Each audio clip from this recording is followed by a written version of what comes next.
इस किसान महापंचायत में पहुँचे हुए सभी किसान मजदूर और सभी कैटेगरी के लोगों का मैं दिल की गहराई से धन्यवाद करना चाहता हूँ।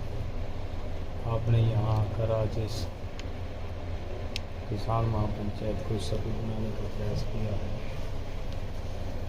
देखिए, सवाल ये है कि कुछ दिन पहले अमेरिका की तरफ से लगभग 104 भारतीय डिपोर्ट किए गए और जिनमें 30 से अधिक हमारे पंजाब के और ऐसे ही हरियाणा के भाई हैं और बाकी पूरे देश से हैं लोग।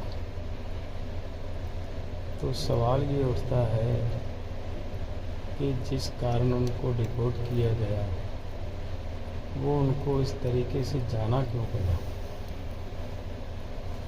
उसका मेन वजह यही है कि हमारे देश के अंदर रोज़गार नहीं है, एम्प्लॉयमेंट की जो कमी है उसकी वजह से हमारे देश के युवाओं को बाहर जाना पड़ रहा है। और लोगों को एम्प्लॉयमेंट उपलब्ध करवाने में जो सेक्टर सबसे सक्षम है वो केवल एग्रीकल्चर सेक्टर है। अगर देश का एग्रीकल्चर सेक्टर मजबूत होता, सबको रोज़गार मिलता, खेती लाहेवंद होती, तो हमारे नौजवानों को, हमारे युवाओं को बाहर क्यों जाना। और वो बाहर गए हैं। तो आज पता चल रहा है कि जिनको डिपोर्ट कर दिया उनको तो कर दिया, 200 से अधिक नौजवानों को फिर से डिपोर्ट करने के लिए अमेरिका तैयार बैठा है। ये बड़ी दुख की बात है। तो अगर एग्रीकल्चर सेक्टर में एमएसपी जो हम लड़ाई लड़ रहे हैं, सभी देश के किसानों को एमएसपी की गारंटी का कानून मिले और डॉक्टर स्वामीनाथन के फार्मूले C2+50 के हिसाब से फसलों का भाव मिलेगा, तो मुझे लग रहा है इससे बड़ा और एम्प्लॉयमेंट का सोर्स देश में नहीं होगा। और इसमें सब पूरे देशवासी, हमारे युवा हमारे देश के अंदर काम कर रहे हैं। सो सरकार को हाथ जोड़ के निवेदन है कि इस सेक्टर को मजबूत किया जाए, एमएसपी गारंटी कानून और डॉक्टर स्वामीनाथन का फार्मूला लागू करके वो दिया जाए ताकि हमारे युवा बाहर ना जाए।